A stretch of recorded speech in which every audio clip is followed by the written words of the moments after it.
I'm 72 years old, and for most of my life I believed that the foundation of a family was built on something stronger than concrete and wood. I thought it was built on love, on shared history, on the silent promise that you take care of your own.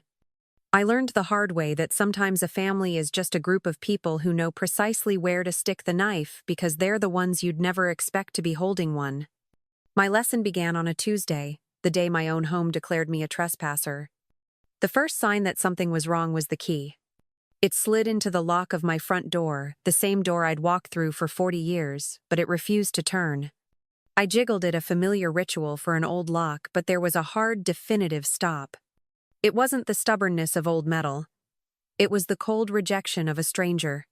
Puzzled, I peered through the little window next to the door. Everything looked the same. The grandfather clock, my late husband Robert had cherished, stood silent in the hall. The runner I'd bought on a trip to the coast was slightly askew, but on the door itself, taped just below the peephole, was a white envelope with my name. Martha. Written in my daughter-in-law Susan's elegant, looping script. My hands trembled as I tore it open.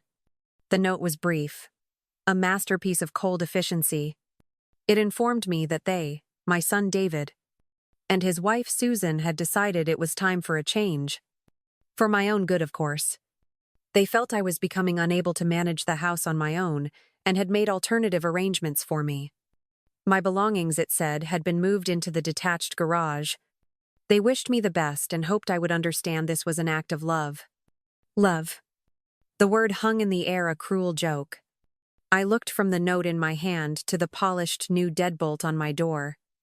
My door.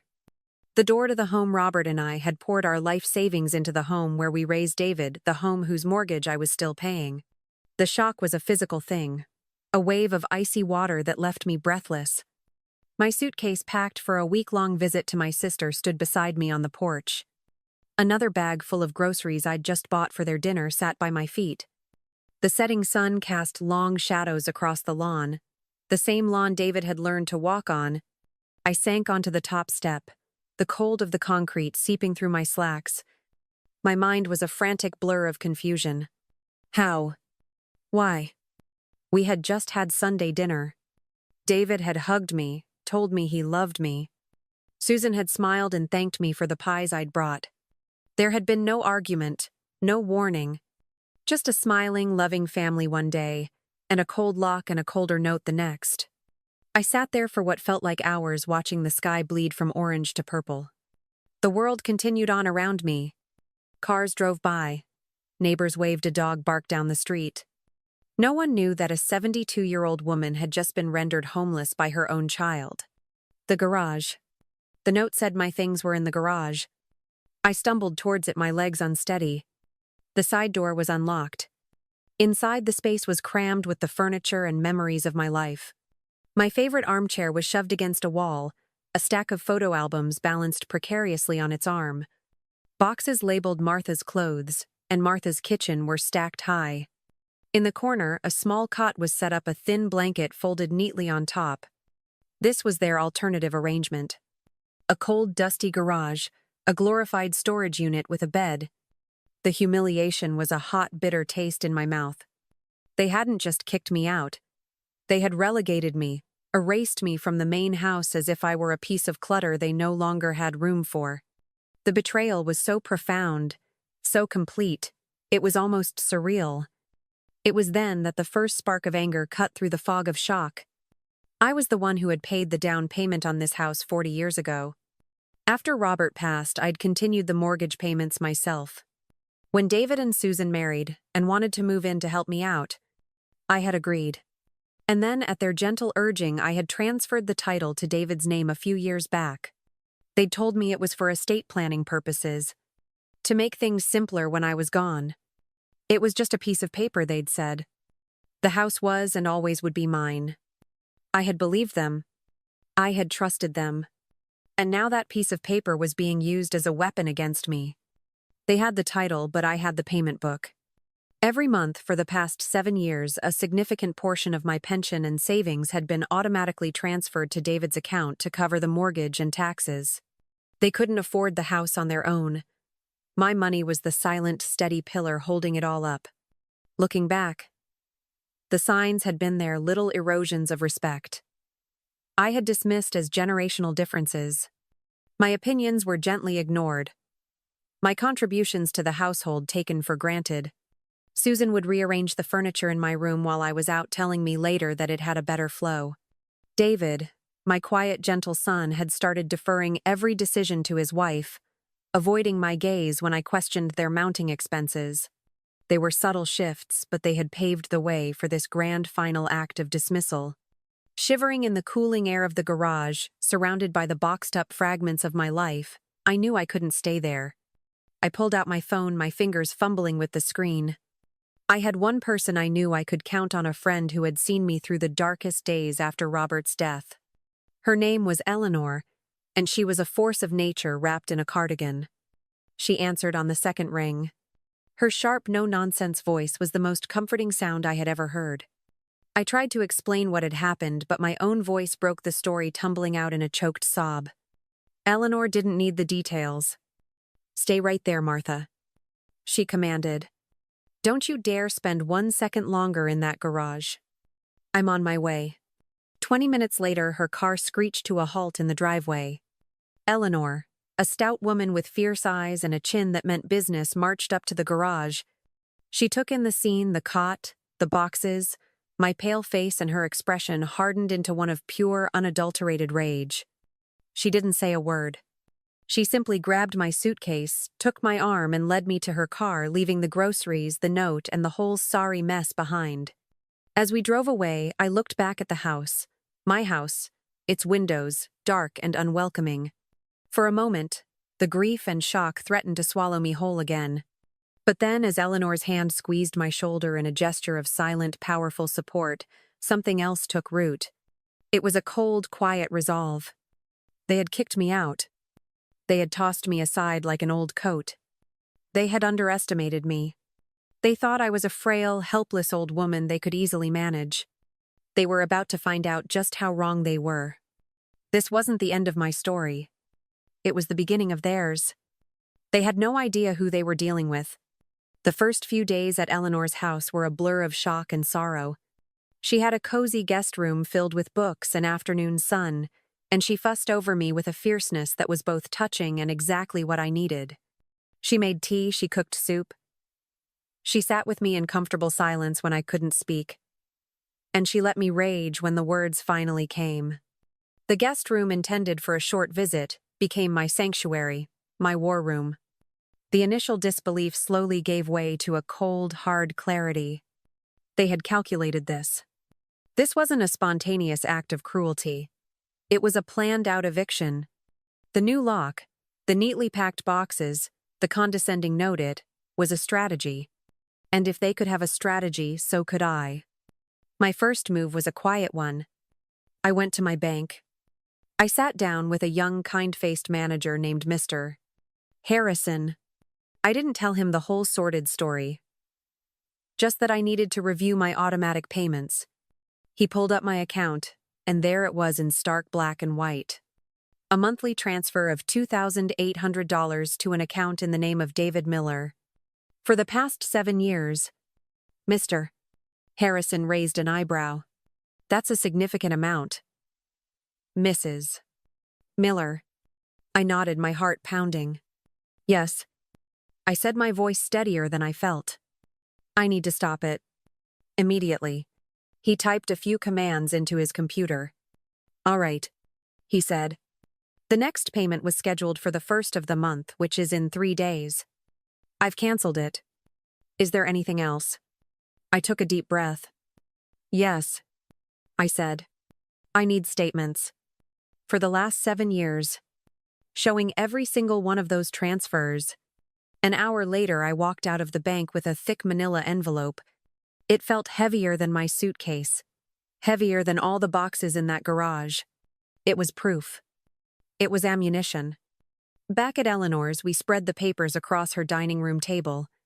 Page after page, a silent testament to my contribution, my sacrifice. Over $235,000. That was how much I had paid for the privilege of being locked out of my own home. Eleanor whistled a low, impressed sound. Martha, this is more than a smoking gun, she said. This is a cannon. My next step was scarier. I needed a lawyer. Eleanor, ever resourceful, found a name for me. Sarah Jenkins, an attorney specializing in elder law. The words elder law made me flinch. It felt like an admission of fragility, the very thing my son and his wife had accused me of. But Eleanor was firm. This isn't about being old, Martha, she insisted. It's about being smart. You need someone who knows this game. I made the appointment. Walking into that law office felt like stepping into another world. It was quiet, professional, and intimidating. But Sarah Jenkins was not. She was a woman in her 40s with sharp, intelligent eyes and a handshake that inspired confidence. I sat across from her polished desk and for the second time in a week told my story. This time there were no tears. I laid out the facts, the house transfer, the verbal agreements, the locked door, the garage. And then I opened the manila envelope and laid the bank statements on her desk. She listened patiently, her expression unreadable. When I finished, she slowly paged through the statements, her focus absolute. Finally, she looked up. And for the first time, I saw a flicker of something in her eyes, a steely glint of indignation on my behalf. Mrs. Miller, she said, her voice calm but firm. What your son and his wife have done is not just morally reprehensible, it is legally actionable. You have a very strong case for what's called an equitable lien on the property.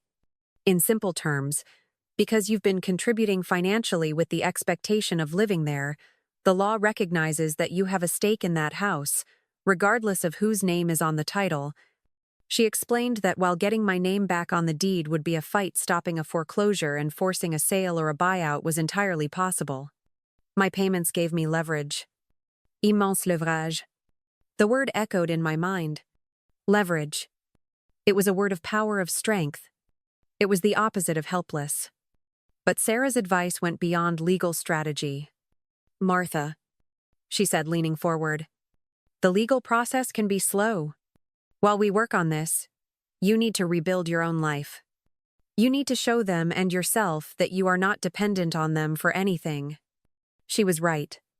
I had spent so many years being mom and grandma. I had forgotten how to be just Martha. So the following week, I did something I hadn't done in over a decade. I looked for a job. It wasn't about the money, not entirely. It was about purpose. It was about reclaiming my time, my identity. I found a part-time position at the local library just a few blocks from Eleanor's house. It was perfect.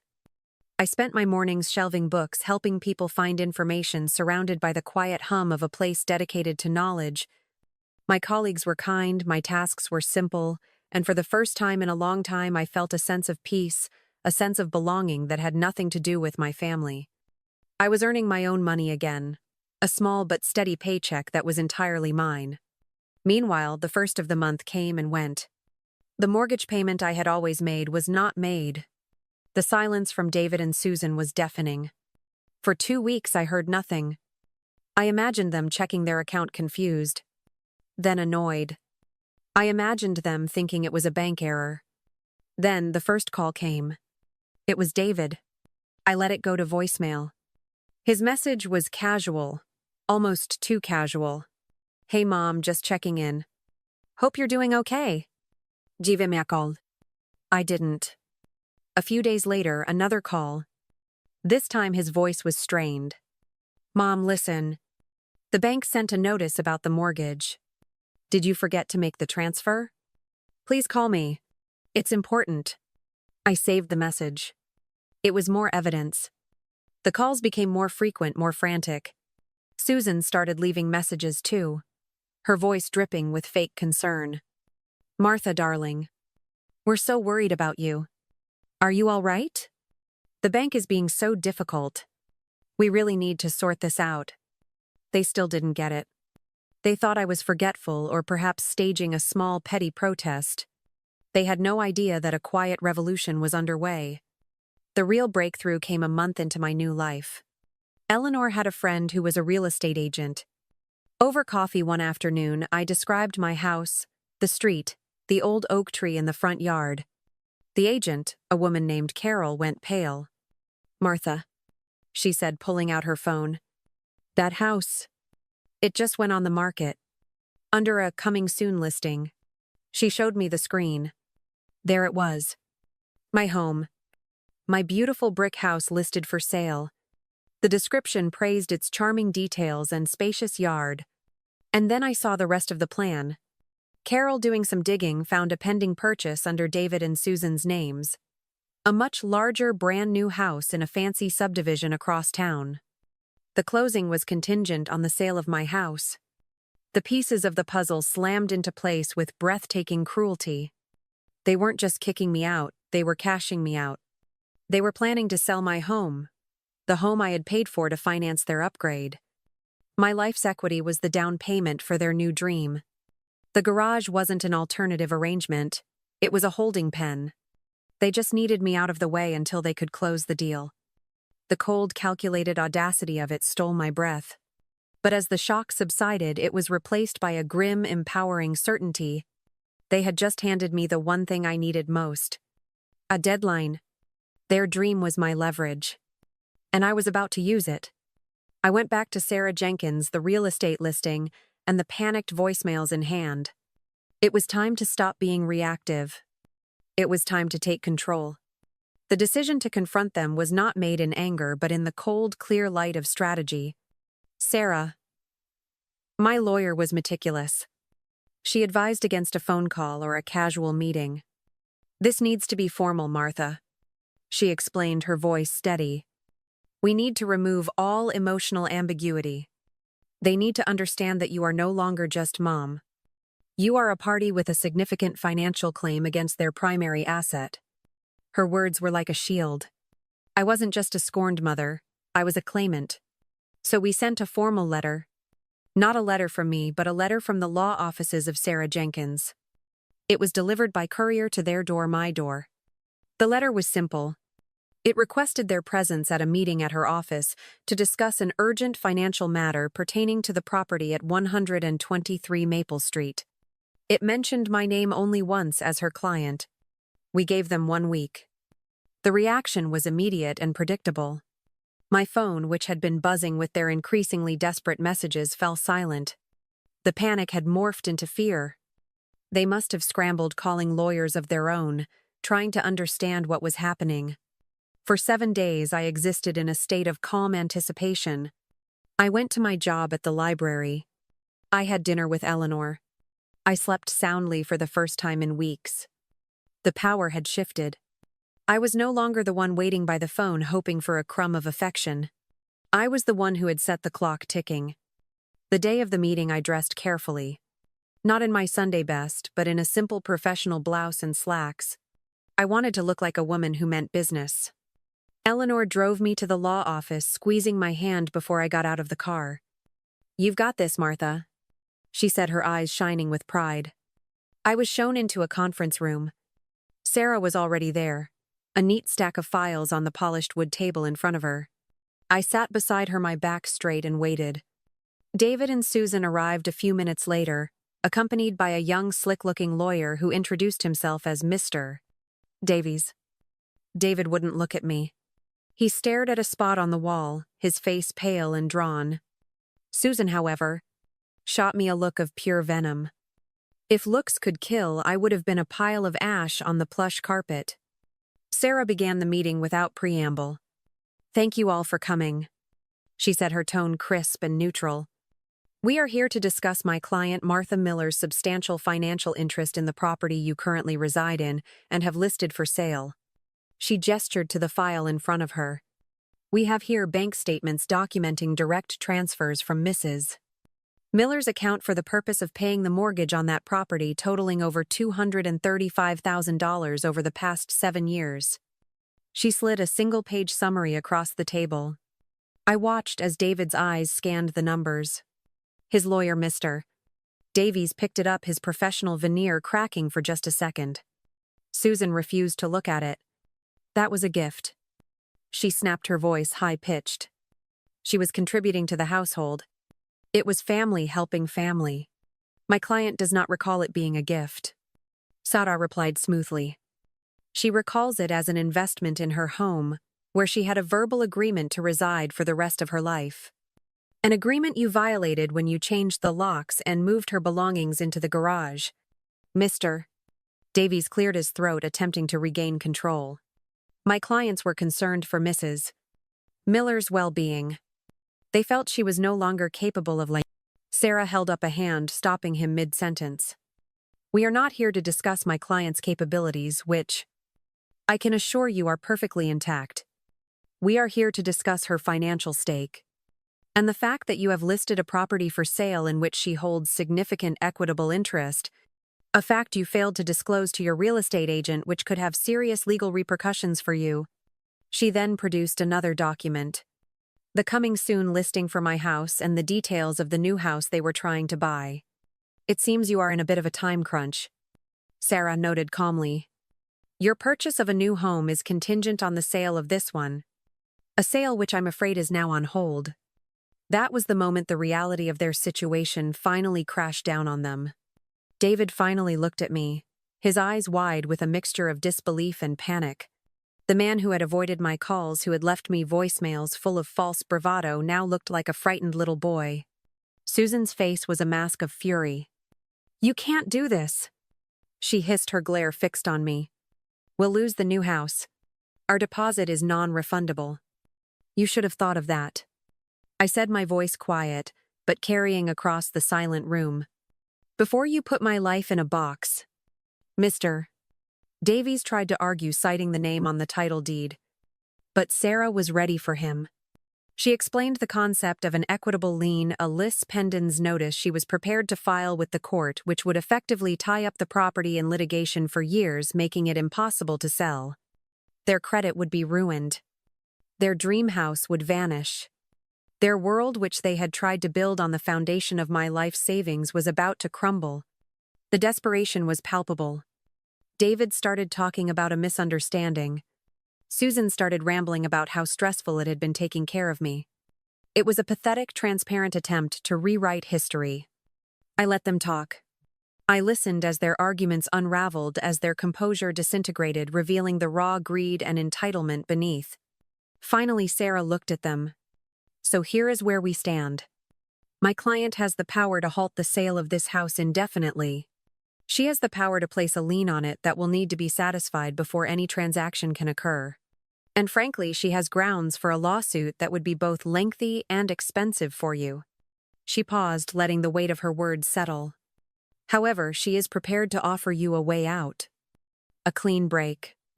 I had discussed the terms with Sarah at length. This wasn't about revenge, not anymore. It was about justice. It was about taking back what was mine. Here are my client's terms. Sarah said, her voice leaving no room for negotiation. First, you will immediately take the house off the market. Second, you will sign a quitclaim deed, transferring the title of the property back to her name, free and clear. Third, you will vacate the premises within 30 days. In exchange for this, my client will not pursue further legal action or seek to recover the $235,000 you owe her. A stunned silence filled the room. Susan looked like I had physically slapped her. David just stared, his mouth slightly open. Their lawyer looked at the papers, then at his clients, a flicker of resignation in his eyes. He knew. He knew they had no other choice. They had built their entire future on a single arrogant assumption: that I was powerless. In that conference room, surrounded by the undeniable proof of my contributions and the cold, hard facts of the law, they were finally forced to see the truth. The frail, forgetful old woman was gone. In her place sat a woman who held their entire future in her hands, and she was not letting go. The air in the conference room was thick with the death of my son's dream. The ultimatum hung between us, stark and non-negotiable. Susan was the first to break the silence, her voice a strangled whisper of disbelief. She spoke not to me or to Sarah, but to her own lawyer, as if seeking a loophole, an escape hatch he could magically produce. She can't be serious, she sputtered. 30 days. Where are we supposed to go in 30 days? Mr. Davies, their lawyer, looked exhausted. He had clearly realized the weakness of his client's position. He glanced at Sarah, who gave a subtle, almost imperceptible nod. My clients are in a difficult position. He began trying to salvage some ground. They have a non-refundable deposit on their new home. Perhaps we could negotiate a partial buyout of Mrs. Miller's equity, allowing the sale to proceed. No, I said. It was the first time I had spoken since laying out their crimes. The word was quiet, but it cut through the room like a shard of glass. There will be no negotiation on these terms. You are not selling my home. David, who had been silent and ashen-faced, finally turned to me. There were no tears, no apologies, just a raw, bewildered anger. Mom, how can you do this to us? To your own family. After everything we've done for you. What precisely have you done for me, David? I asked, my voice remaining level. You took my money every month to pay for a house you claimed was yours. You made me believe I was a burden, a charity case in my own home. And then you locked me out and planned to sell it from under me to finance your own ambitions. So please, enlighten me. What is it that I owe you? He had no answer. He just shook his head, a look of profound, self-pitying injury on his face. He had cast himself as the victim. It was a stunning, if not surprising, psychological maneuver. The next hour was a slow, painful surrender. Mr. Davies tried to bargain. Could they have 60 days? Could I offer some monetary assistance for their move? Sarah was a rock. She calmly reiterated our position. 30 days. The title transfer. No financial assistance.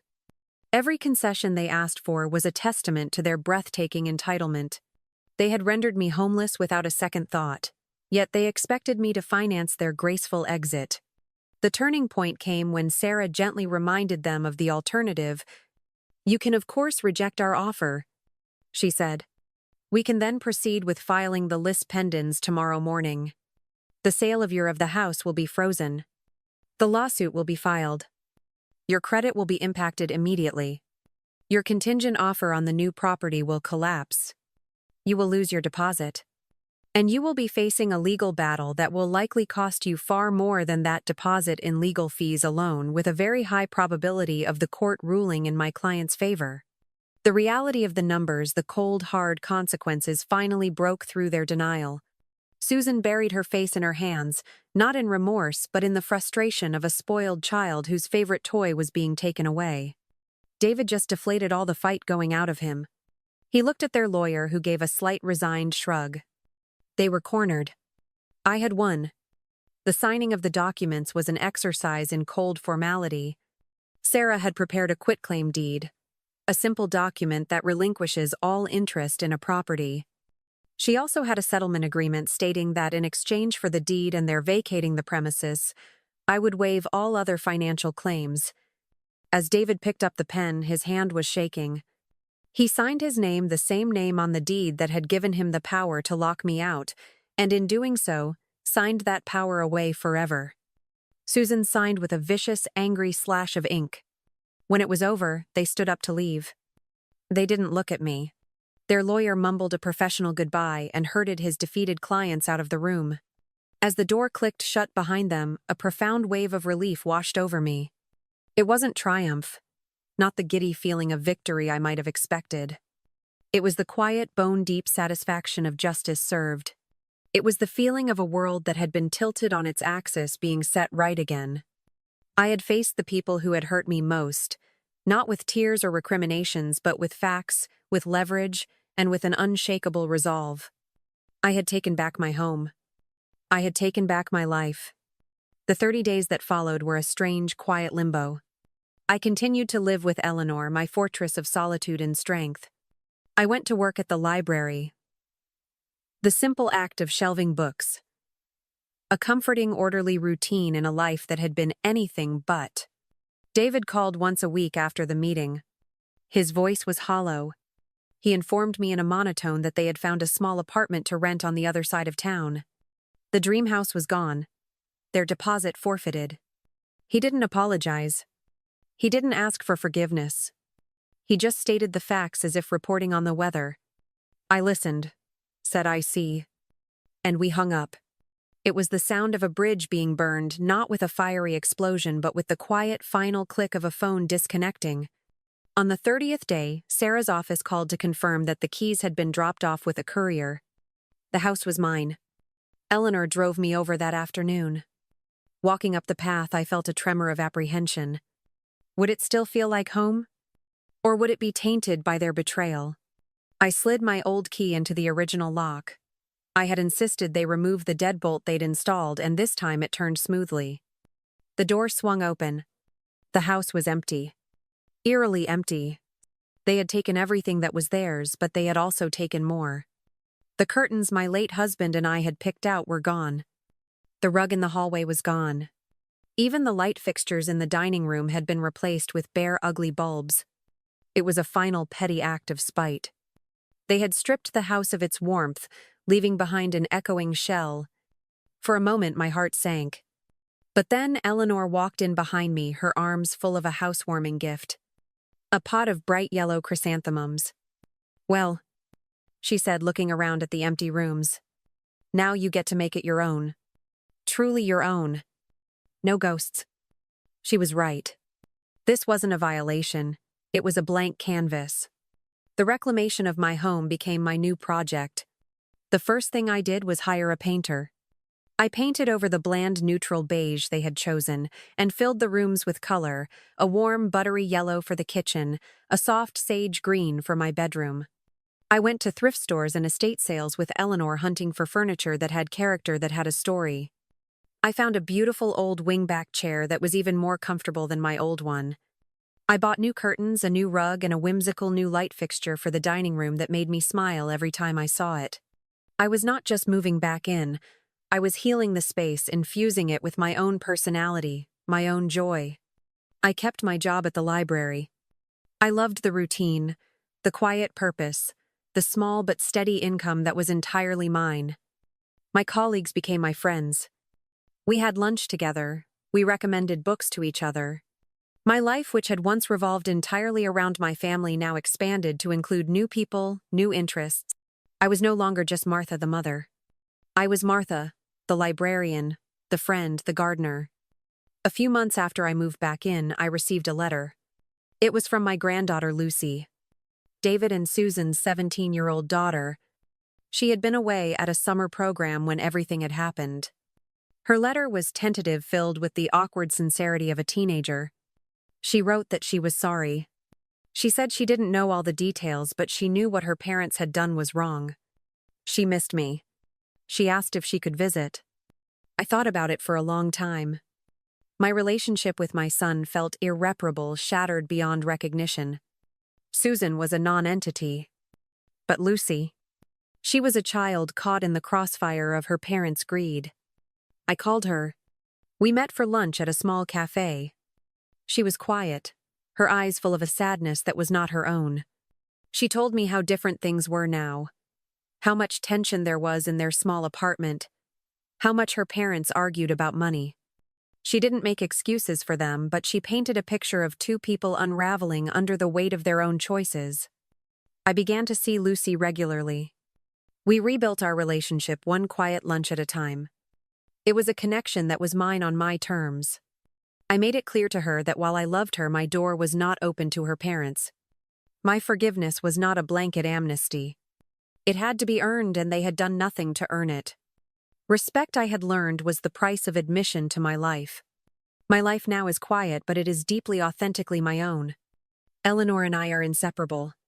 We travel together, taking small road trips to see the autumn leaves or visit a new museum. My home is filled with light, with color, with the laughter of friends. Sometimes I stand in my living room and look at the new curtains, the comfortable chair, the books lining the shelves, and I feel a profound sense of peace. The betrayal was a brutal, searing fire, but it burned away a life that was no longer serving me. It forced me to find a strength I never knew I had. I learned that family is not always the one you are born into, but the one you build. It's the friend who shows up with a car and a furious loyalty. It's the lawyer who sees you not as a victim, but as a warrior. It's the granddaughter who has the courage to reach across a divide created by her parents. And I learned that the most important piece of real estate you can ever truly own is your own self-worth. No one can put a lock on that.